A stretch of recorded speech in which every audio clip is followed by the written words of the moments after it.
Miniatures, otherwise called minis, are downsized creatures and NPCs from the game that can follow your character around the open world in Guild Wars 2.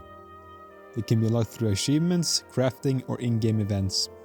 They only exist to be collected by players and then displayed, either to impress other players with your in-game accomplishments, or as an accessory for your character's fashion. So this got me thinking, which mini in Guild Wars 2 is the rarest? Well, to figure this out, it's relatively simple.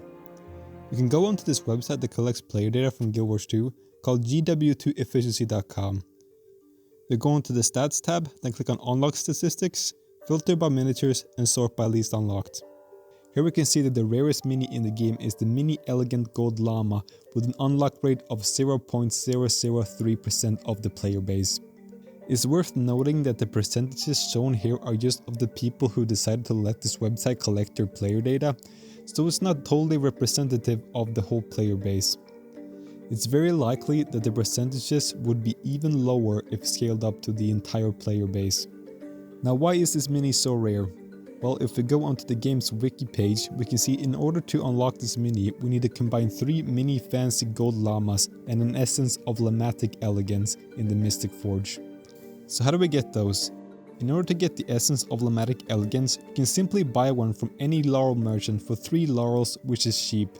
But to get the 3 mini fancy llamas is a very different story. In order to get 1 mini fancy gold llama, you need to combine 3 mini gold llamas and a llamatic elegance in the Mystic Forge. In order to get 1 mini gold llama, you need to win the 5v5 monthly PvP tournament. This is a once a month structured PvP tournament that has some of the very best players in the entire game competing for the win. Needless to say, it's not going to be easy to collect this mini. So in total you need to get first place in the PvP monthly tournament 9 times in order to craft the Mini Elegant Gold Llama. And the funny part is, this mini is actually rarer than the higher tier Mini Lavish Gold Llama, which requires you to do this whole crafting part one more time, bringing the requirement up to 27 tournament wins.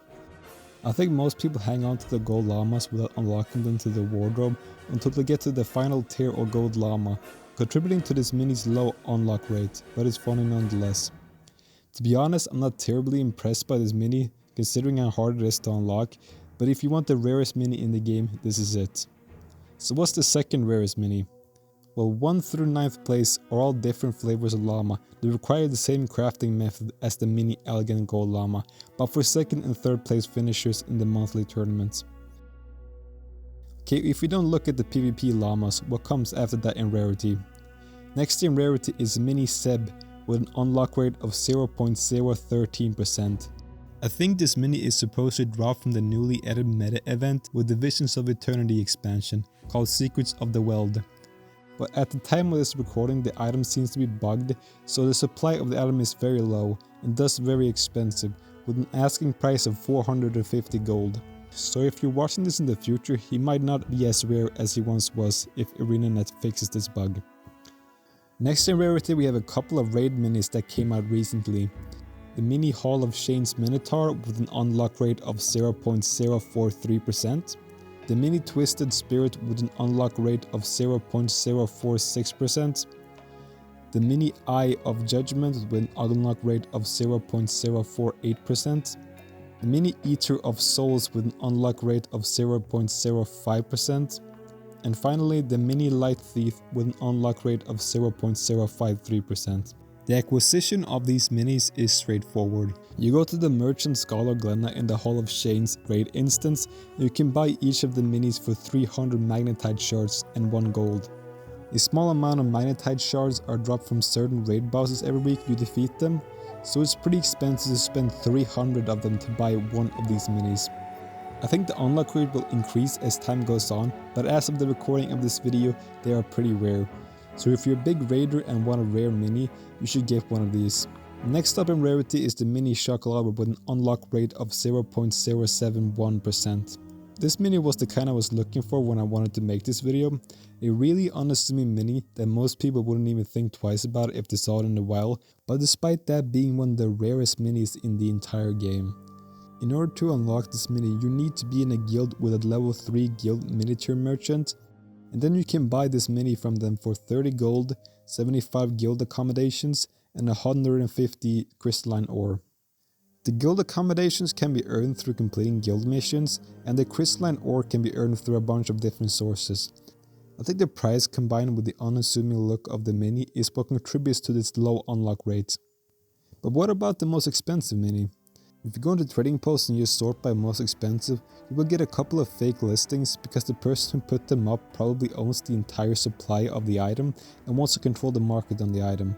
But if you look past those, we will find this. The mini blazing cuckoo hatchling is the most expensive with an average gold value of 700 and an unlock rate of 0.09% of the player base. This one isn't too interesting, it just requires you to get a bunch of lower grade cuckoo hatchling from this game's loot box called Black Lion chests, then combine them in the Mystic Forge. So its value is directly connected to how many Black Lion chests you would have to open in order to craft this mini. A more interesting expensive mini in my opinion is the Mini Shed Haver with an unlock rate of 0.071% and an average trading post price of 600 gold. This mini drops from the bounty target in the desert highland called the Champion Wayfarer. I wasn't able to find a drop rate for this mini, but I'm sure it's got to be very low because of its low unlock rate and high trading post price. The bounties that were introduced with the Path of Fire expansion have a pretty long cooldown after you do one, so it will be hard to farm one bounty over and over. I think this contributes to its low unlock rate as well as the fact it looks very unremarkable, so many people wouldn't feel compelled to farm for it anyway. Here are a couple more noteworthy minis before I close out the video. The most common mini in the game is Queen Yenna with an unlock rate of 85.67%. This mini is rewarded to anyone who's had a character on a server for more than 1 year. You don't even need to have had played the game, as long as your character was created more than a year ago, you will still be awarded with this mini in the 1-year birthday gift.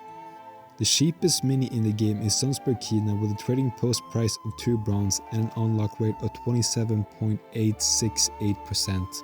The reason this mini is so cheap alongside a lot of the Path of Fire minis is because it's very easy and cheap to get. If you have the item Spear Marshal's Pleat that you get through unlocking the Griffin mount, you can get several Path of Fire minis every day for very cheap if you want. I think another contributing factor for why it's so cheap is that it's a bunch of random humans from the Path of Fire story that the average player probably doesn't even remember. That's all I wanted to say on miniatures in Guild Wars 2 as for now. Keep in mind the price and unlock rate of these minis are going to change as time goes on, but for the moment these are the rarest / most expensive minis in the game.